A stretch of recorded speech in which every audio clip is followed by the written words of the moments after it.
ہم novel start کرتے ہیں۔ نمل عقد وہ خائن وقت کی کچھ بے دیانت ساعتیں ہوں گی۔ میرے اندر کا میں محبوس کر ڈالا گیا پرہول زندہ میں۔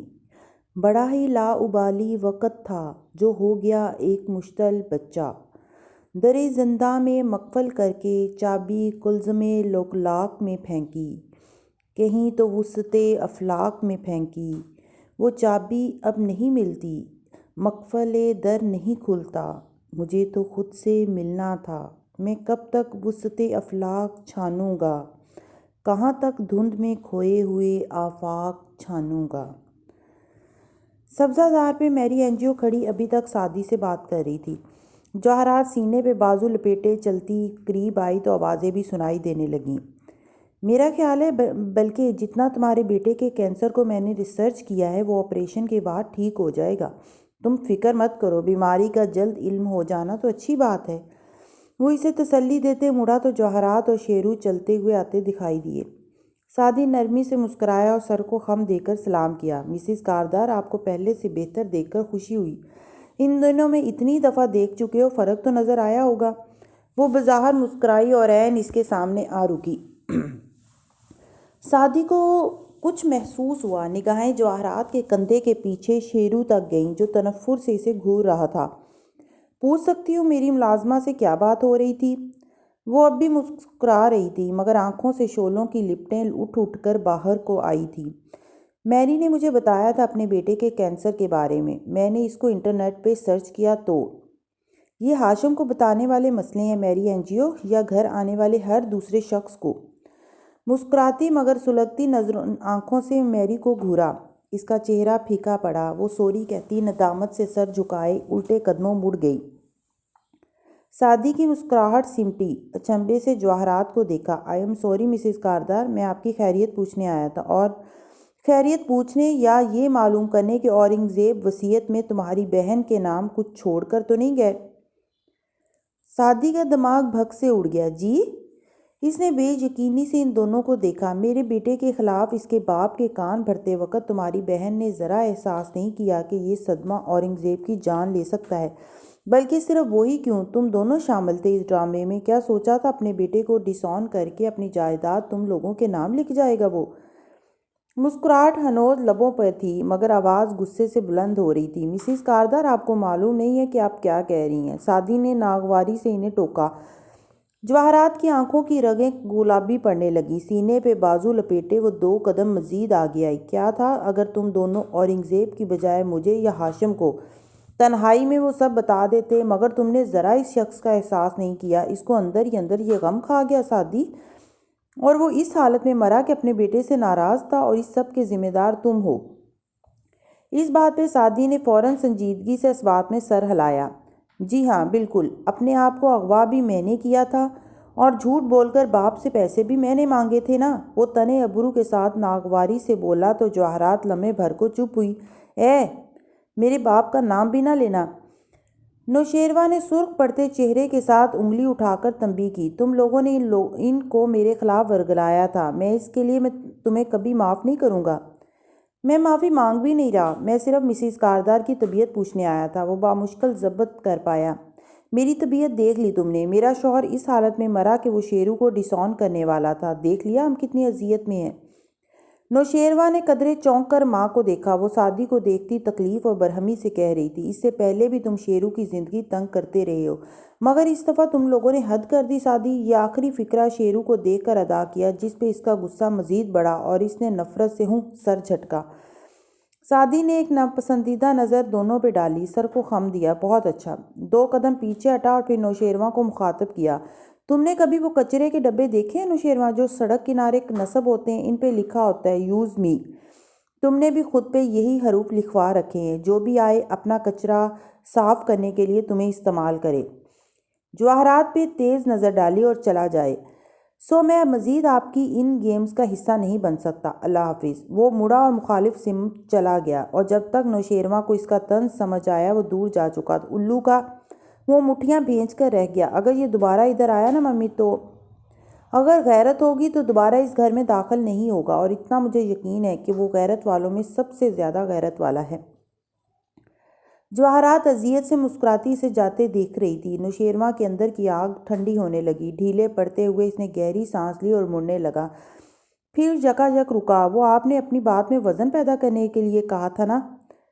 ڈیڈ مجھے ڈس آن تو نہیں کرنے لگے تھے؟ جواہرات نے چونک کر اسے دیکھا۔ وہ قدرے تذبذب مگر امید سے اسے دیکھ رہا تھا۔ جواہرات کی مسکراہٹ پھیکی پڑی، آنکھوں کی سفیدی گلابی پڑی، نم گلابی۔ انہیں نہیں، وہ تمہیں کبھی ڈس آن نہیں کر سکتے تھے۔ یہ میں نے صرف بات میں وزن پیدا کرنے کے لیے کہا تھا۔ اسبات نے سر ہلا کر تصدیق کی۔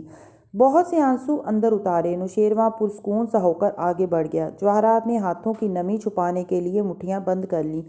پھر گردن موڑ کر برآمدے میں کھڑی میری کو دیکھا۔ اس کا کیا کرے؟ اصل گواہ جو خود بھی اپنی گواہی سے لا علم تھا، وہ تو ابھی ادھر ہی تھا۔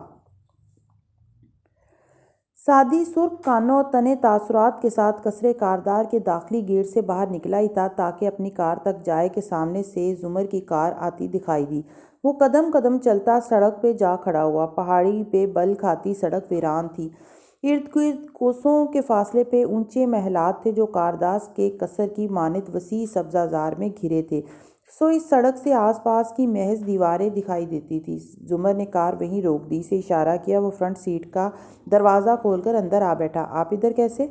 جنازے کے بعد دوبارہ آ نہیں سکی، سو اب مسز کاردار کے لیے آئی تھی۔ وہ ہسپتال میں مجھے وزٹ کرنے اکثر آتی تھی۔ میرا آنا بنتا ہے، خشک سپاٹ انداز میں ونڈ سکرین کے پار دیکھتے وضاحت دی۔ سعدی نے ڈیش بورڈ پر نظریں جمائے انتظار کیا کہ وہ شاید کہے، جب تم میرے پاس نہیں تھے تب وہ آتی تھی، مگر وہ گلہ ہی تو نہیں کرتی تھی۔ اور تم ادھر کیسے؟ چہرہ موڑ کر اسے دیکھا تو سعدی نے بھی اس کی جانب گردن پھیری۔ دونوں کی نظریں ملی۔ دونوں نے عہد کر رکھا تھا کہ دل کی بات نہیں کہنی۔ مسز کاردار کو دیکھنے آیا تھا اور اب اچھے سے دیکھ چکا ہوں، سو واپسی کے سفر کی تیاری کر رہا تھا۔ زمر چند لمحے خاموش رہی، پھر نرمی سے کہنے لگی، میں نے معلوم کیا تھا ہاشم اس کیس میں ملوث نہیں ہے، کم از کم بظاہر تو نہیں ہے۔ خود معلوم کیا یا کسی اور نے کر کے دیا؟ وہ اس کی آنکھوں میں دیکھ کر بولا، کیونکہ اس کے نزدیک دونوں میں اتنا فرق تھا جتنا پہلے اور ساتویں آسمان میں۔ خود نہیں کیا، مگر وہ رکی۔ بصیرت صاحب نے اسے چیک کیا تھا، اس کا کوئی عمل دخل نہیں ہے اس معاملے سے، مگر تم بتاؤ، تمہیں ایسا کیوں لگا کہ ہاشم اس میں ملوث ہو سکتا ہے؟ مجھے تو ایسا کچھ نہیں لگا، بس جس کا نام منہ میں آیا بول گیا۔ آئی ایم سوری، مجھے یوں کسی پر الزام نہیں لگانا چاہیے تھا۔ اس نے سادگی سے معذرت کر لی۔ زمر بس اس کو دیکھ کر رہ گئی۔ تم نے اس کے بارے میں اتنی بڑی بات کہہ دی، میں اتنے دن اس کی پوچھ گچھ کرواتی پھر رہی تھی، اور اب تم کہہ رہے ہو کہ تم نے یوں ہی کہہ دیا تھا؟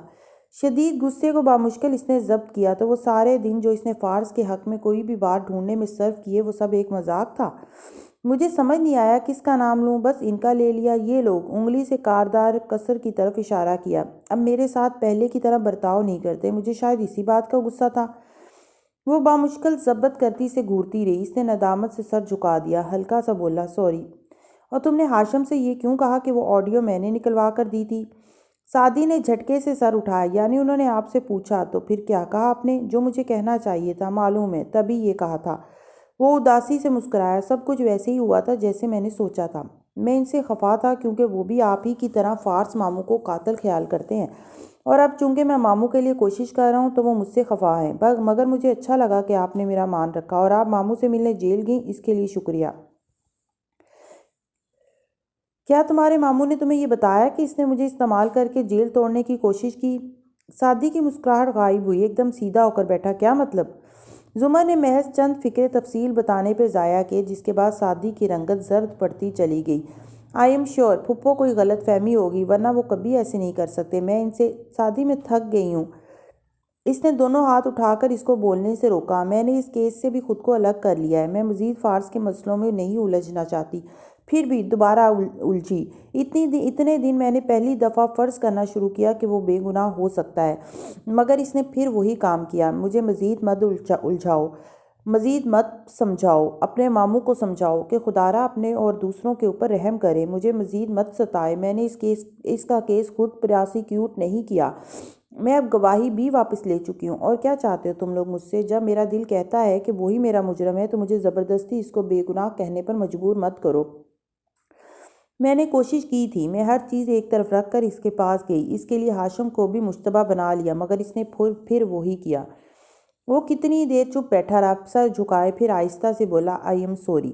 مجھے آپ کو ان کے پاس جانے کے لیے نہیں کہنا چاہیے تھا، آپ کی تکلیف کا اندازہ کرنا چاہیے تھا۔ آپ کی تکلیف ہم میں سے سب سے زیادہ ہے۔ وہ جیل سے چھوٹ جائیں تب بھی نئی زندگی شروع کر سکتے ہیں، آپ نہیں شروع کر سکتی، کم از کم اتنے آرام سے۔ آئی ایم سوری، اب ہم اس بارے میں بات نہیں کریں گے، لیکن اس نے چہرہ اٹھا کر امید سے زمر کو دیکھا۔ مجھ سے ایک وعدہ کریں، ایک دن میں آؤں گا آپ کے پاس ثبوت لے کر، تب آپ کو مجھے سننا ہوگا، اور اگر وہ ثبوت قابل قبول ہوئے تو اسے ماننا بھی ہوگا۔ شیور۔ اس نے ہلکے سے شانے اچکائے۔ میں تو تم سے ہمیشہ کہتی رہی ہوں، مجھے کوئی ایسی بات بتاؤ جو میں مان بھی سکوں، تو میں ضرور مان لوں گی۔ پھر وہ چپ ہو گئی۔ ساتھ ہی میں تم سے پھر کہہ رہی ہوں، اگر کوئی ایسی بات ہے جو فارس کے حق میں جاتی ہو تو مجھے بتاؤ، میں ایک دفعہ پھر اس کی یہ حرکت بھی نظر انداز کر کے اس کے لیے کوشش کرنے کو تیار ہوں۔ اگر کوئی تیسرا شخص ملوث ہے تو مجھے بتاؤ۔ نہیں پھپھو، اس نے نفی میں سر ہلایا، ایسی کوئی بات نہیں، آپ جو سوچتی ہیں ابھی وہی سوچتی رہیں۔ کچھ ملا مجھے تو آپ کے پاس ضرور آؤں گا، آپ بس اپنا خیال رکھیں۔ میرے لیے افسردہ مت ہو بیٹا، میں ٹھیک ہوں۔ اس سے نگاہ ملائے بغیر وہ ونڈو اسکرین کے پار دیکھنے لگی۔ وہ کچھ دیر اس کا چہرہ تکتا رہا۔ آپ کی برتھ ڈے ہے اگلے مہینے، میں نے ایک کتاب آپ کے لیے رکھی ہے، کبھی وقت ملے تو اسے پڑھیے گا، اس میں دل کی بیماریوں کی شفا ہے۔ خاموشی دوبارہ دونوں کے بیچ حائل ہو گئی۔ پھر زمر نے اسے دیکھا، وہ ہنوز اسے ہی دیکھ رہا تھا۔ زمر کی نگاہیں اس کے چہرے سے ہاتھوں پہ پھسلیں اور سیاہ کی چین پہ آ ٹھہریں جو اس نے انگلیوں میں پکڑ رکھا تھا۔ اس پہ سنہرے حروف میں لکھا تھا، آنٹس ایور آفٹر۔ نیا لیا ہے؟ گو کیا وہ تعلق نہیں رہا تھا، نہ بے تکلفی، مگر وہ پوچھ بیٹھی۔ اس نے جواباً گردن جھکا کر کی چین کو دیکھا، نفی میں سر ہلایا۔ علیشا نے حنین کو دیا تھا، حنین کے لیے اس کے ساتھ تکلیف دہ یادیں جڑی ہیں، سو یہ میں نے رکھ لیا۔ آج صبح گھر سے نکلنے سے پہلے یوں ہی حنا کے کمرے میں گیا اور اٹھا لایا۔ سیاہ ہیرے نما پتھر پہ انگلی پھیرتے وہ کہہ رہا تھا، مجھے یہ اچھا لگتا ہے، بالخصوص یہ عبارت۔ اس کا کیا مطلب ہوا؟ اس کی آواز میں قدرے نرمی در آئی تھی۔ پوچھتے ہوئے وہ اس کے چہرے کو دیکھ رہی تھی۔ کیا یہ وہی بچہ تھا جس کو اس نے انگلی پکڑ کر چلنا سکھایا تھا؟ جب میں چھوٹا تھا پھپھو تو ابو کے ساتھ فجر پڑھنے مسجد جایا کرتا تھا، تب وہاں مسجد کی دیوار پہ چھت سے فرش تک چیونٹیوں کی ایک قطار ہوتی تھی، ہر موسم میں، ہر گھڑی میں۔ تب ابو کہا کرتے تھے، اگر مجھے کچھ ہو جائے سادی تو تم اپنے خاندان کا خیال رکھنا۔ بڑے ابا ایک کمزور مرد ہیں، مگر تمہیں بہادر بننا ہے، تم سادی میرے بعد اس خاندان کے بڑے مرد بنو گے، اور تمہارے خاندان کی عورتیں، بوڑھے اور بچے یہ سب چیونٹیوں کی طرح ہیں، کمزور اور نازک۔ اور وہ یہ بھی کہتے تھے کہ دنیا میں دو ہی قسم کے لوگ ہوتے ہیں، بادشاہ اور چیونٹیاں۔ تم سادی اپنی چیونٹیوں کو جوڑ کر رکھنا، تم سادی میرے بعد اپنے خاندان کے سربراہ ہوگے۔ کی چین سے نظریں اٹھا کر اس نے اداس مسکراہٹ سے زمر کو دیکھا، اور میں پچھلے کئی برس سے یہی کرنے کی کوشش کر رہا ہوں اور کرتا رہوں گا۔ آپ، حنا، امی سب ایک جیسے ہیں، چیونٹیاں، اور معلوم ہے وہ چیونٹیوں میں کیا قدر مشترک ہوتی ہے۔ وہ کتنا پیارا بولتا تھا، معصوم اور سادہ۔ نگاہیں اس پہ جمائے زمر نے نفی میں سر ہلایا۔ وہ اس کی جانب جھکا اور آہستہ سے بولا، وہ یہ کہ ساری چیونٹیاں اندھی ہوتی ہیں۔ اور پھر اس نے لاک کھولا اور دروازہ وا کیا اور سلام کہہ کر باہر نکل گیا۔ زمر اسٹیئرنگ پہ ہاتھ رکھے کتنی دیر وہیں بیٹھی اسے جاتے دیکھتی رہی۔ لمحے بھر کو اس کا دل چاہا کہ اسے روک لے، مگر روکنے کے لیے کوئی بہانہ نہیں تھا۔ اگلے 1.5 سال تک اس نے سادی کو نہیں دیکھا تھا، نہ وہ اس کی موجودگی میں آیا، نہ وہ ان کے گھر گئی، یہاں تک کہ ہاشم نے ایک روز آ کر اس سے کہا کہ وہ سادی کو سونی کی سالگرہ کا کارڈ دے آئے، اور 4 سال بعد زمر کو وہ بہانہ مل ہی گیا جس کی لاشعوری طور پر اسے تلاش تھی۔ جس وقت زمر اور سادی باہر کار میں بیٹھے گفتگو کر رہے تھے، قصر کے اندر اپنے کمرے میں اونچی کرسی پہ بیٹھی جواہرات انگلی کی انگوٹھی گھماتے سوچ میں محو تھی۔ کمرے کے کھلے دروازے سے لاؤنج میں نئی فلپینو لڑکی فیونا بکٹ اور موپ لیے سیڑھیاں صاف کرتی نظر آ رہی تھی۔ دفتر جواہرات نے موبائل نکالا اور ایک نمبر ملا کر اٹھی اور دروازہ بند کیا، اور پھر فون کان سے لگایا۔ جی ڈاکٹر آفتاب، کیا حال ہے؟ فیملی کیسی ہے آپ کی؟ سب ٹھیک ہے مسز کاردار، آپ کی طبیعت کیسی ہے؟ وہ پھیکا سا مسکرا کر بولے، ایم فائن۔ نخوت سے بولی، ذرا وقفہ دیا، پوسٹ مارٹم رپورٹ پڑھ لی تھی میں مطمئن ہوں۔ اب آپ مجھے بتائیں، کیا کوئی غیر مطمئن تو نہیں؟ نہیں۔ وہ لمحے بھر کو رکے۔ ہاشم نے اور ان کے سیکورٹی آفیسر خاور نے، ان دونوں نے مجھ سے پوچھا تھا۔ اورنگزیب صاحب کے چہرے کے بارے میں کیا پوچھا تھا؟ اس کا سانس رک گیا۔ کاردار صاحب کی موت سر کی چوٹ کی وجہ سے نہیں ہوئی، دم گھٹنے کی وجہ سے ہوئی ہے۔ سمودرنگ کے باعث ناک اور اس کے اطراف کے حصے کافی سفید سا پڑ گیا تھا۔ تو آپ نے کیا کہا؟ وہ جلدی سے بولی، یہی کہ کاردار صاحب کا استیمیا بگڑا تھا اور وہ اسی وجہ سے گرے تھے اور چوٹ لگی، موت بھی اسی وجہ سے ہوئی، اور وہ دونوں ڈاکٹرز نہیں ہیں، مطمئن ہو گئے تھے، کیونکہ بہرحال کاردار صاحب کو شدید دمہ تو تھا ہی۔ ویسے بھی اس کی تشخیص بہت مشکل سے ہو پاتی ہے، سو میں نے وہ بات سنبھال لی تھی، یہ ایک طبعی موت تھی۔ جواہرات کی اٹکی سانس بحال ہوئی۔ اس نے اس بات میں سر ہلایا، چند معمولی باتیں کہہ کر فون رکھ دیا، پھر اٹھ کر دروازہ کھولا۔ فیونا صفائی کرتی اب آخری زینے تک آ چکی تھی۔ جواہرات نے اسے ہلکے سے آواز دی، وہ چیزیں رکھ کر مؤدب سی چلی آئی۔ ٹھنڈ آ رہی ہے، دروازہ بند کر دو۔ وہ واپس کرسی پہ آن بیٹھی اور مسکراتی آنکھوں سے اشارہ کیا۔ فیونا سبک رفتاری سے دروازہ بند کر کے اس کے سامنے آ کھڑی ہوئی۔ جواہرات نے غور سے اسے دیکھا۔ وہ سیاہ بالوں کی پونی بنائے پھینے چینی نقوش والی خوش شکل اور کم عمر لڑکی تھی۔ کام میں دل لگ گیا تمہارا؟ جی، میری انجیو نے سب سکھا دیا مجھے، قدرے شرما کر بولی ہوں۔ پیچھے گھر میں کون ہوتا ہے تمہارے؟ ماں اور 4 بہنیں، 1 بھائی۔ میں سب سے بڑی ہوں۔ سر جھکائے اس نے لب کچلے، آنکھوں میں نمی آئی۔ تمہاری تنخواہ سے ان کا گزر بسر اچھا ہوتا ہوگا، مگر بھائی کو پڑھانا، عزت دار نوکری دلوانا، یہ سب تو مشکل ہوگا ہوں۔ وہ ایئرنگ پہ انگلی پھیرتی غور سے اسے دیکھ رہی تھی۔ فیونا نے جھکے سر کو اس بات میں جنبش دی، یہ تو ہے، کاش میں تمہاری تنخواہ بڑھا سکتی، مگر میری این جی او ہیڈ سٹاف ہے اور تم صرف ایک ماتحت میڈ۔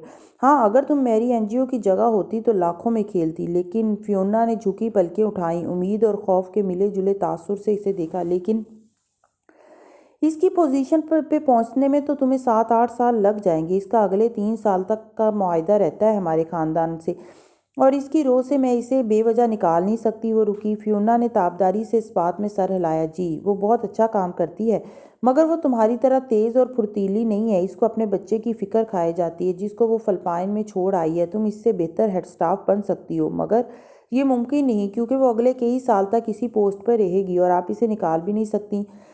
قدرے مایوسی اور بے دلی سے کہتے اس کی آنکھیں پھر جھکی۔ میں نے یہ نہیں کہا کہ میں اسے نکال نہیں سکتی، چاہوں تو ابھی نکال دوں کھڑے کھڑے، مگر اس کے لیے وجہ کا ہونا ضروری ہے۔ وجہ؟ فیونا نے چونک کر اسے دیکھا، الجھن سے ابرو کیڑے۔ ہاں، جیسے چوری۔ ایئرنگ کو 2 انگلیوں سے مسلتے ہوئے مسکرائی، جس دن اس نے چوری کی وہ ڈیپورٹ کر دی جائے گی، اور مجھے معلوم ہے وہ جلد یا بدیر چوری ضرور کرے گی۔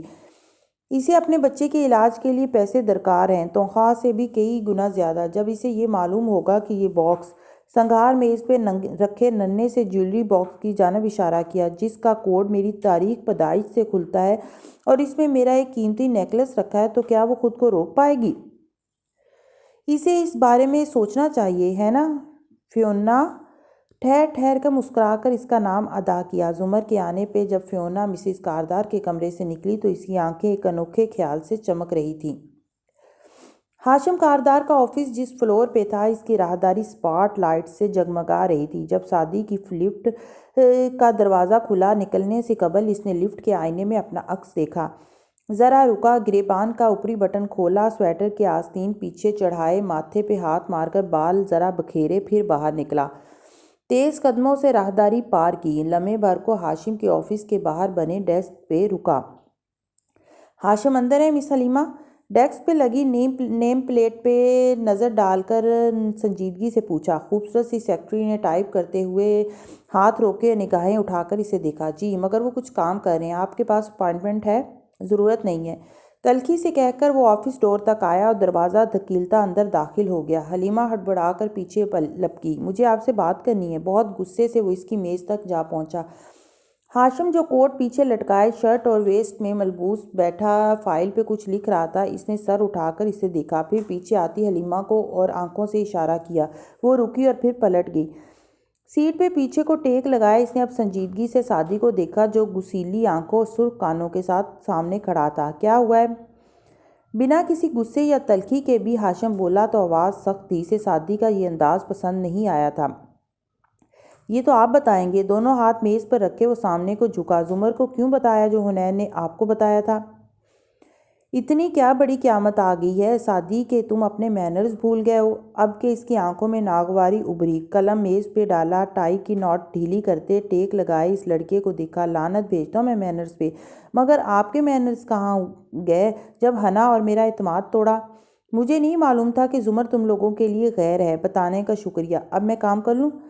تلخی سے اس کو گھورتے سامنے فائلوں کے ڈھیر کی جانب اشارہ کیا۔ اور تم بھول گئے ہو تو یاد دلا دوں کہ میں اہم معاملات میں الجھا ہوں اور اپنی تمام کمپنیز اور کارٹیل کی ان دنوں سربراہی کر رہا ہوں، کیونکہ میرا باپ 7 دن پہلے مرا ہے۔ میرا باپ 10 سال پہلے مرا تھا، اسی لیے کیا ہی اچھا ہو کہ ہم باپوں کو درمیان سے نکال کر بات کریں۔ اس انداز پہ ہاشم نے لب اوہ میں سکیڑے، تعجب سے ابرو اٹھائے۔ تو تم مجھ سے لڑنے آئے ہو؟ اس نے زور سے فائل بند کر کے پرے کی اور ڈھیروں غصہ ضبط کیا۔ سارا موڈ غارت ہو گیا تھا۔ میری کیا مجال کہ میں آپ سے لڑوں؟ میں صرف آپ کو کنفرم کرنے آیا ہوں کہ آپ کے آفس کے اور یہ سب کرنے کے لیے آپ کے آفس سے بہتر کوئی جگہ نہیں تھی۔ سو مجھے بتائیں، کیوں بات کی آپ نے زمر سے؟ انہوں نے مجھ پہ اعتماد کیا تھا، اب کیسے دوبارہ کریں گی؟ وہ کافی بدتمیزی سے کھڑا بول رہا تھا۔ کیا میں نے تم سے جواب مانگا تھا جب تم نے میرے کیے وکیل کو فائر کیا تھا؟ وہ تلخی مگر ضبط سے بولا تو سعدی مزید بھڑک اٹھا۔ مانگے جواب، میں دوں گا ہر جواب۔ ساتھ ہی میز پر زور سے ہاتھ مارا اور اتنے غصے سے وہ اسے گھور رہا تھا۔ تو کیوں کیا میرے وکیل کو فائر؟ کیونکہ وہ وکیل بھی آپ جیسا تھا ہاشم بھائی، آپ کی طرح اسے بھی فارس غازی کی بے گناہی کا یقین نہیں تھا۔ آپ کو کیا لگتا ہے میں بچہ ہوں؟ اوہو، نفرت سے اسے دیکھتے سر نفی میں ہلایا۔ مجھے سب سمجھ آ گیا ہے، آپ کو بھی اندر سے یہی لگتا ہے کہ فارس نے قتل کیے ہیں۔ آپ بھی ان کو برا سمجھتے ہیں، اوپر سے آپ جو بھی کہیں، اندر سے آپ نے بھی ان کو اکیلا چھوڑ دیا ہے۔ بالکل، میں ایسا ہی سمجھتا ہوں۔ پھر کیا کرو گے تم؟ وہ اب بھی برداشت کر رہا تھا۔ میں آپ سب پر یہ ثابت کروں گا کہ یہ قتل انہوں نے نہیں کیے تھے۔ آپ زمر سب ایک جیسے ہیں، آپ سب نے ان کو اکیلا کر دیا۔ اتنے سال میں آپ ایک دفعہ ان سے ملنے جیل نہیں گئے۔ لوگوں کی باتیں آپ کے دل میں بیٹھ گئی ہیں اور آپ بھی باقیوں کی طرح ہی ہیں۔ کہتے ہوئے بے حد ہرٹ اور دکھی سا لگتا پیچھے ہٹا۔ ہاشم سختی اور ناپسندیدگی سے اسے دیکھ رہا تھا۔ اگر مجھے معلوم ہوتا کہ وکیل کے بدلاؤ پہ باز پرس کرنے پہ تم مجھ سے ایسے بات کرو گے تو میں اس ذکر کو نہ چھیڑتا۔ ہاشم کا صدمہ اور غصہ حقیقی تھا۔ مجھے آپ کی بات سے فرق نہیں پڑتا، وہ پیچھے ہٹتے مزید بلند آواز میں غصے سے بولا تھا۔ آپ کا امیج میری نظروں میں تباہ ہو چکا ہے، اس لیے بتا دوں، آپ کے والد کے چہلم کا دعوت نامہ آیا تھا، میں نہیں آؤں گا، میرے گھر سے کوئی نہیں آئے گا۔ آئندہ ہمیں کسی بھی دعوت پہ بلانے کی زحمت نہیں کیجیے گا، انکار سن کر آپ کو شرمندگی ہوگی۔ تنفر سے جذباتی انداز میں کہتا وہ مڑا اور باہر نکل گیا۔ دروازہ بند کرتے اسے اندر کا منظر جو نظر آیا، اس میں ہاشم غم و غصے اور قدرے صدمے میں بیٹھا اسے دیکھ رہا تھا۔ پھر دروازہ بند کر دیا۔ راہداری میں چلتے سعدی نے گہری سانس لی، دانستہ بھڑکائے اور تنے اعصاب کو گویا ڈھیلا کیا۔ ہاتھ اب بھی قدرے لرز رہے تھے اور دل دھڑک رہا تھا۔ لفٹ کے پاس رکا تو اس کے دھاتی دروازے میں اپنا عکس دیکھتے خود کو شاباش دی۔ اچھی پرفارمنس تھی سعدی، اگر جواہرات یہ نہ کرتی تب بھی میں نے ان کے گھر نہ جانے کا کوئی تو بہانہ ڈھونڈنا ہی تھا کہ اب ان کے ساتھ ایک میز پر کھانا کھانا، ہنس کر بات کرنا سب اب عذاب تھا۔ ہر جگہ وارث کا خون نظر آتا۔ سو اچھا کیا تم نے سعدی، اب ہاشم بھائی کم از کم یہ نہیں جان سکیں گے کہ میں ان کی اصلیت جانتا ہوں۔ اسے صرف اعتماد توڑنے کا غصہ خیال کریں گے۔ اگر یہ نہ کرتا تو میرے کھنچے کھنچے رویے سے وہ سمجھ جاتے۔ بہت اچھا کیا سعدی، روز ان کی شکل نہ دیکھنے کا بہانہ ڈھونڈ لیا۔ لفٹ میں کھڑے اترائی کا سفر طے کرتے وہ خود کو نارمل کرتا داد دے رہا تھا۔ دل البتہ ویران سا تھا، آنکھوں میں بار بار نمی آتی جسے وہ سویٹر کے آستین سے رگڑ لیتا۔ چھوٹے باغیچے والے گھر میں کچن سے پکتے کھانے کی مہک یوں پھیل رہی تھی جیسے پانی کے گلاس میں ٹپکا انک کا قطرہ پھیلتا ہے۔ ساری فضا اشتہا انگیز خوشبو سے معطر ہو گئی تھی۔ ایسے میں حنین سعدی کے خالی کمرے میں بے مقصد کرسی پہ بیٹھی تھی، کوہنیاں میز پہ ٹکائے، چہرہ ہتھیلیوں پہ گرا دیا، اینک اتار کر سائیڈ پہ رکھ دی۔ کچھ دیر انگلی سے میز پہ لکیریں کھینچتی رہی، پھر یکایک چونکی۔ قریب میں سفید جلد والی کتاب رکھی تھی، ساتھ ریپر اور کارڈ۔ سعدی وہ کتاب کسی کو تحفے میں دے رہا تھا۔ چنبے سے اس نے کارڈ اٹھایا، سالگرہ کا کارڈ، زمر کے نام۔ اوہ، پھپھو کی سالگرہ تھی نا چند دن بعد، تو سعدی وہ کتاب زمر کو دینے جا رہا تھا۔ یہ وہی کتاب تھی جو برسوں پہلے اس نے ایک دفعہ یوں ہی کھولی تھی، اب دوبارہ کھولی تو پہلے صفحے پہ ہاشم کا نام لکھا تھا۔ اس نے نام پہ انگلی پھیری اور مسکرا دی، پھر بے مقصد صفحے پلٹتی رہی۔ دفتر درمیان میں ایک ورق پہ رکی۔ 700 برس پہلے کے زرد زمانوں کو جاتا دروازہ سامنے تھا۔ حنین نے رک کر سوچا کہ اندر جائے یا نہیں، پھر بنا مزید کچھ سوچے اس نے ہاتھ بڑھایا اور اسے دھکیلا۔ لکڑی کے قدیم منقش پٹ واہ ہوئے، وہاں سے ڈھیروں روشنی کا سیلاب اندر آیا۔ اس کی آنکھیں چندھیا گئیں، روشنی قدرے تھمی تو اس نے پلکیں جھپکا جھپکا کر ادھر ادھر دیکھا۔ وہ قدیم دمشق کے اس زرد سے مکان کے باہر کھڑی تھی جو مسجد سے ملحقہ تھا۔ اس ایک زمانے میں اس نے یہاں مجمع میں گھرے ایک بیمار کو دیکھا تھا۔ آج یہاں ویرانی تھی، سناٹا تھا، زرد سی شام اتر رہی تھی۔ روشنی اب ختم ہو چکی تھی۔ مکان کے اندر چراغ جل رہے تھے۔ پاجامے، لمبی قمیض اور ہیئر بینڈ لگے بالوں والی حنا اس سارے زرد منظر نامے میں واحد رنگین شے تھی۔ اس نے پہلے ادھر ادھر دیکھا، پھر بلی کی چال چلتی، پھونک پھونک کر قدم رکھتی مکان کے اندر آئی۔ پہلے کمرے کا پردہ ہٹایا اور سر نیچے کر کے اندر داخل ہوئی۔ اس مطالعاتی کمرے میں جگہ جگہ دیے جل رہے تھے یا چند ایک موٹی موم بتی۔ دیوار میں بنے خانوں میں کتابیں رکھی تھیں۔ سامنے فرش پر دو زانوں ہو کر شیخ معلم بیٹھے تھے اور چوکی پہ دھرے کورے پرچے پہ قلم سیاہی میں ڈبو ڈبو کر لکھتے جا رہے تھے۔ وہ سینے پہ بازو لپیٹے چوکھٹ پہ کھڑی تنقیدی نظروں سے ان کو دیکھنے لگی، پھر گردن کڑا کر پکارا، کیا آپ نے اپنی کتاب ختم نہیں کی؟ وہ سر جھکائے لکھتے رہے۔ حنین نے آنکھیں ناراضگی سے سکیڑیں۔ ارد گرد سب زردی مائل تھا، جیسے پرانے زمانے کا پرنٹ ہو، اور ایک وہی کلرفل تھی۔ پھر قدم قدم چلتی قریب آئی، چوکی کے عین سامنے سر ترچھا کر کے گویا جھانکا، کیا آپ کی کتاب میں واقعی دل کی بیماریوں کا علاج ہے؟ پوچھتے وقت شکل یوں بے نیاز بنائی گویا جواب میں دلچسپی نہ ہو، مگر ساری حسیات جواب پہ لگی تھیں۔ ہر مرض کی دوا ہے۔ جو اسے جانتا ہے وہ اسے جانتا ہے، اور جو اسے نہیں جانتا وہ اسے نہیں جانتا۔ سر جھکائے کہتے ہوئے بولے، آپ کے زمانے کے مرض۔ اس نے گویا مایوسی سے ہاتھ جھاڑے، پھر سامنے بیٹھی چوکی پہ کوہنی رکھی اور ہتھیلی پہ تھوڑی گرائی۔ طاعون اور دوسرے وبائی مرض ہمارے زمانے میں نہیں ہوتے، ہمارے مسئلے اور ہیں، مگر نہیں، آپ کو کیا پتا؟ پھر جیسے اسے غصہ آیا، تیوری چڑھا کر بولی، آپ 700 سال قدیم کے ایک بوڑھے ہیں، ایک نائب بوڑھے۔ آپ کو تو یہ تک معلوم نہیں کہ کمپیوٹر کیا ہوتا ہے، انٹرنیٹ کیا ہوتا ہے، ٹی وی شوز کسے کہتے ہیں، اور وہ زندگی کیسے تباہ کرتے ہیں۔ مگر نہیں، جیسے کراہ کر سر جھٹکا۔ افسوس سے ان کو دیکھا۔ آپ کی کتاب میری مدد نہیں کر سکتی، کیونکہ اس میں میرے کسی مسئلے کا حل نہیں ہے۔ وہ ہنوز قلم سیاہی میں ڈبو ڈبو کر لکھتے جا رہے تھے تو ضد ہو کر حنا ان کے پرچے پہ جھکی، گردن ترچھی کر کے پڑھا، اے ایمان والو، بے شک خمر اور میسر اور انصاب اور ازلام شیطان کے گندے کاموں میں سے ہیں، بس ان سے بچو تاکہ تم نجات پاؤ۔ حنا نے سر اٹھایا، آنکھیں سکیڑ کر مشکوک نظروں سے ان کو دیکھا۔ مجھے پتہ ہے یہ آیت ہے، مطلب بھی پتہ ہے۔ خمر ہوتی ہے شراب، میسر ہوتا ہے جوا، انصاب ہوتا ہے بت، اور ازلام۔ آنکھیں میز کر ذہن پر زور دیا، ہاں، فال کے تیر وغیرہ، رائٹ؟ مگر اے شیخ، یہ میرے ملک کی میرے جیسی مڈل کلاس کی لڑکیوں پہ اپلائی نہیں ہوتا۔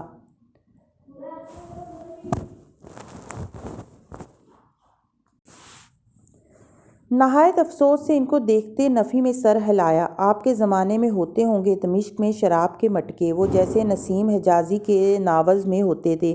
ہم تو اس مشروب کا نام بھی نہیں لینا پڑے تو انگریزی میں الکحل کہہ دیتے ہیں۔ انگریزی میں چیزیں کم بیہودہ لگتی ہیں۔ رازداری سے آگے ہو کر ان کو اطلاع دی۔ وہ سنے بغیر لکھتے جا رہے تھے۔ بہرحال شراب، جوا، بت، پانسے، کسی سے کوئی دور کا بھی واسطہ نہیں میرا، وہ ہاتھ جھاڑ کر اٹھی، آپ کی کتاب میرے کسی کام کی نہیں۔ جیسا کہ میں نے کہا، آپ 700 برس پرانے ایک نائب بوڑھے ہیں۔ قدرے مایوسی، قدرے خفگی سے واپس جانے کو مڑی۔ وہ دو زانوں بیٹھے، قلم سے پرچے پہ لفظ اتارتے شیخ نے ہولے سے پکارا، جب شراب حرام کی گئی تھی تو وہ برتن بھی توڑ دینے کا حکم دیا گیا تھا جن میں وہ پی جاتی تھی۔ وہ اس کو نہیں دیکھ رہے تھے، غالباً لکھتے ہوئے اونچا بول رہے تھے۔ حنین نے تعصب سے سر نفی میں ہلایا، جیسا کہ میں نے کہا، آپ کے اور میرے زمانے کے مسائل مختلف ہیں۔ قدیم دیوان خانے کی موم بتیاں ہنوز جھلملا رہی تھیں۔ وہ ان کی مدھم روشنی میں راستہ بناتی آگے آئی، چوکھٹ کا پردہ ہٹا دیا۔ دوسری جانب مہیب تاریکی تھی۔ اس نے تاریکی میں قدم رکھا اور کتاب بند کر دی۔ سر اٹھایا تو بھائی کی اسٹڈی ٹیبل پہ بیٹھی تھی۔ کمرہ سفید ٹیوب لائٹ سے روشن تھا، لاؤنج سے بولنے کی آوازیں آ رہی تھیں۔ حنا نے بے دلی سے کتاب واپس رکھی، اٹھی ہی تھی کہ سعدی اندر آ گیا۔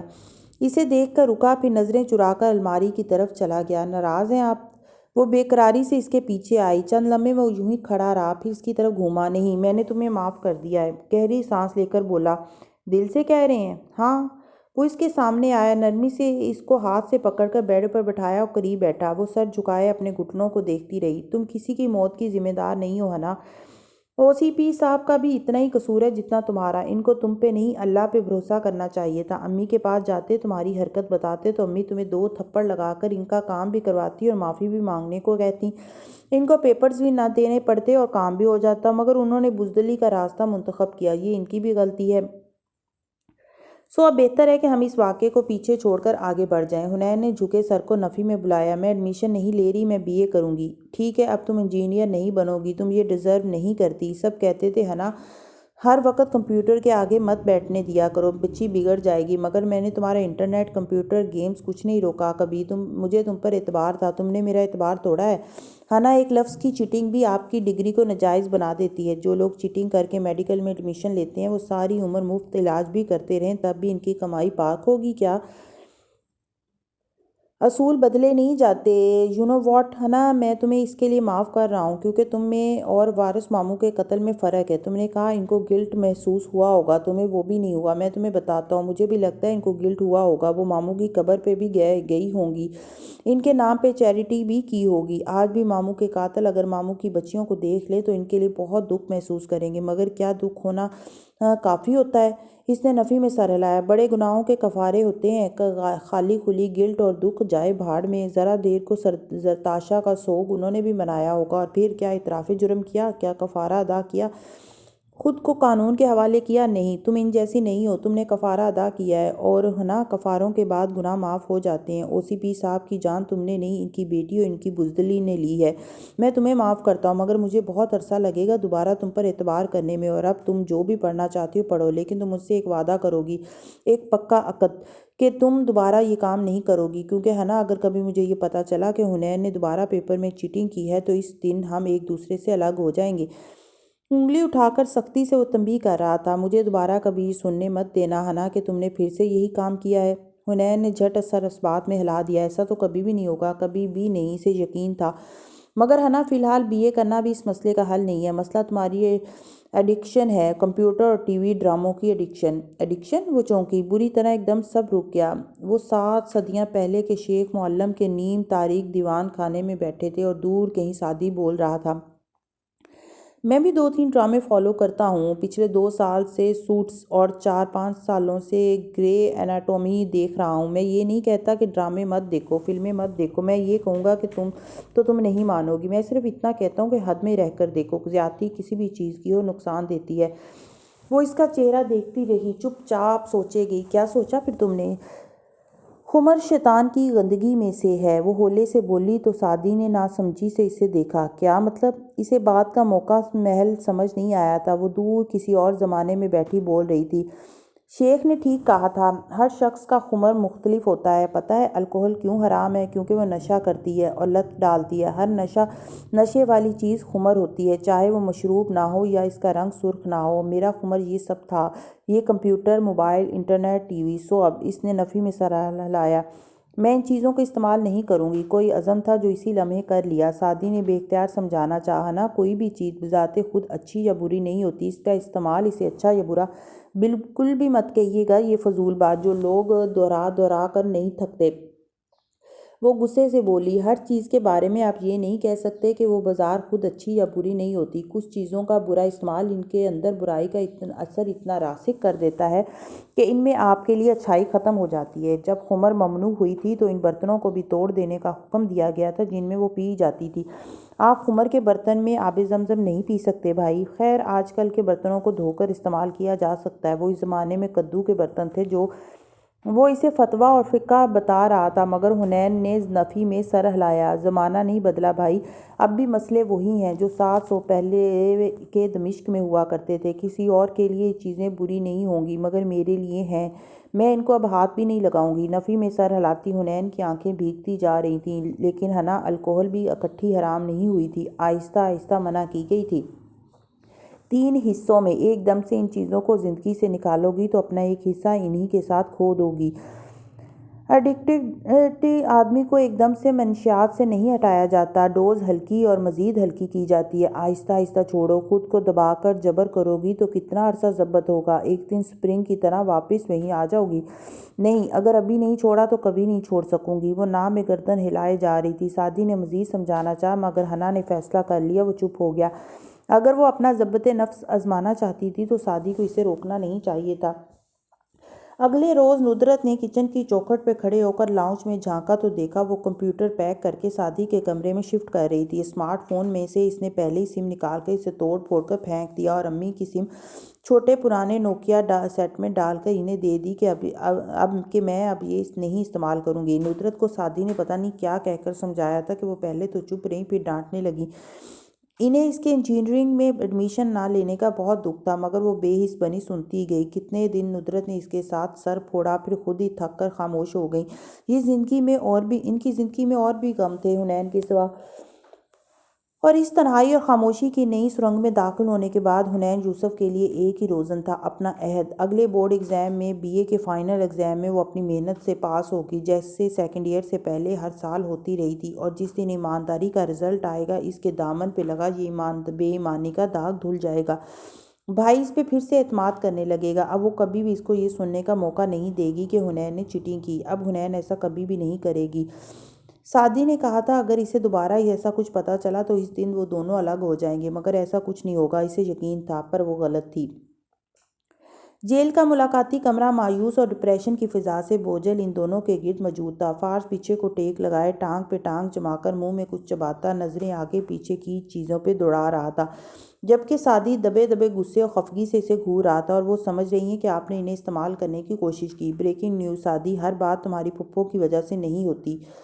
اس نے تلخی سے سر جھٹکا۔ اتنی مشکل سے وہ راضی ہوئیں آپ سے ملنے کے لیے اور آپ نے سب کچھ غارت کر دیا۔ وہ دبا دبا چلایا تھا تو کیا کروں؟ فارس نے برہمی سے سعدی کو گھورا۔ مزید 2.5 سال یہاں گزار دوں؟ جب میں نے کہا تھا کہ آپ کو یہاں سے نکال لوں گا تو کیا ضروری تھا زمر کو دوبارہ خود سے بدظن کرنا؟ اس کا غصہ کم ہونے کو ہی نہیں آ رہا تھا۔ وہ ہمیشہ سے مجھے ایسا سمجھتی ہے، تمہاری ذہین فتین پھپھو۔ طنز سے اسے دیکھا۔ اتنا تو پتہ نہیں لگا سکیں کہ فارس قاضی بے گناہ ہے یا… اس بات پہ وہ پیچھے ہو کر بیٹھا، آنکھیں سکیڑ کر چپتی ہوئی نظروں سے فارس کو گھورا اور پھر چبا چبا کر بولا، فارس قاضی صاحب، میری پھپھو آپ سے کئی گنا زیادہ سمارٹ اور سمجھدار ہیں۔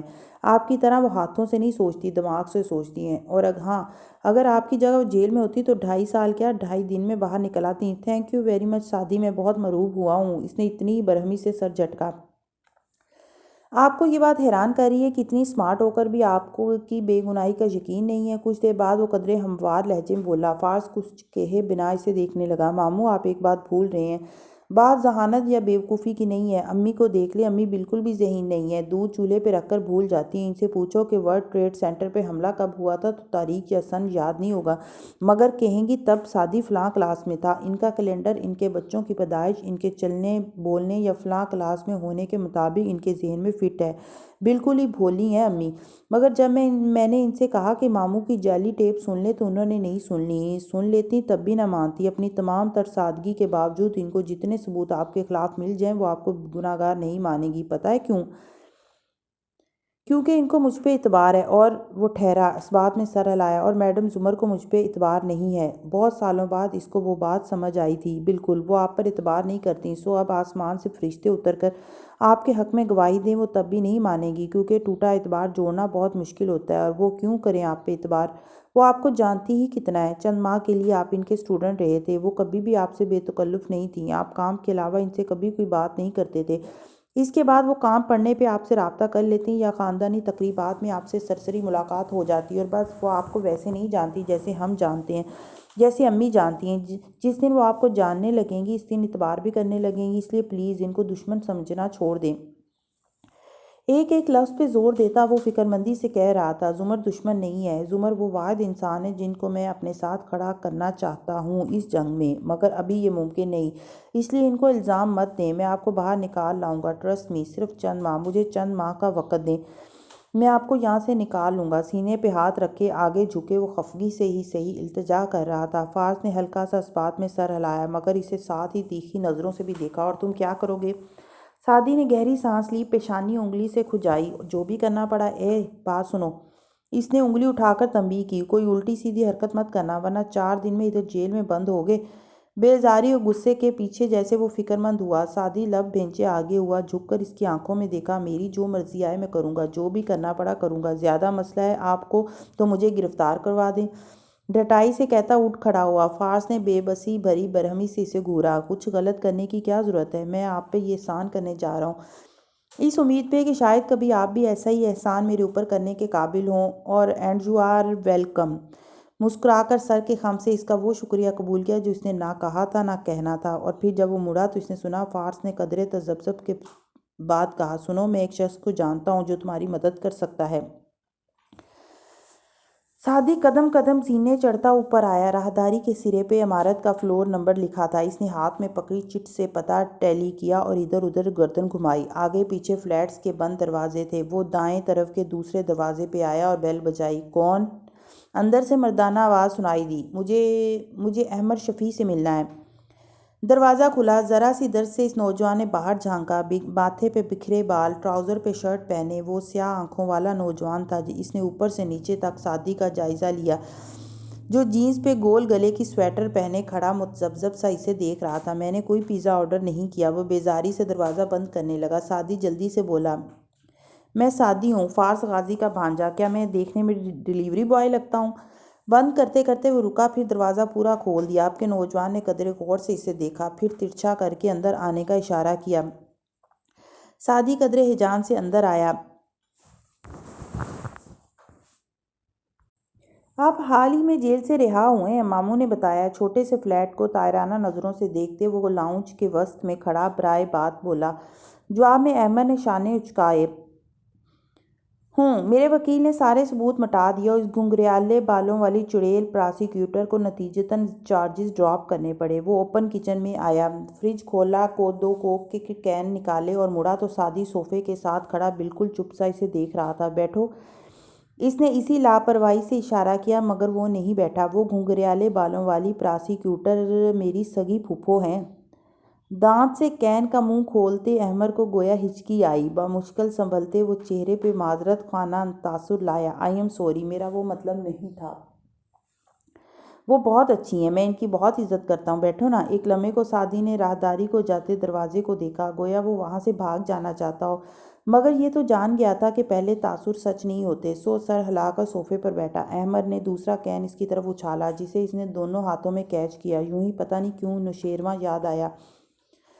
چند منٹ بعد وہ دونوں صوفوں پر آمنے سامنے بیٹھے تھے، سعدی گھٹنے برابر رکھے آگے ہو کر اور احمد صوفے کی پشت پہ بازو پھیلائے ٹانگ پہ ٹانگ جمائے ایک پیر جلاتا اپنی سیاہ آنکھیں سکیڑ کر اسے دیکھ رہا تھا۔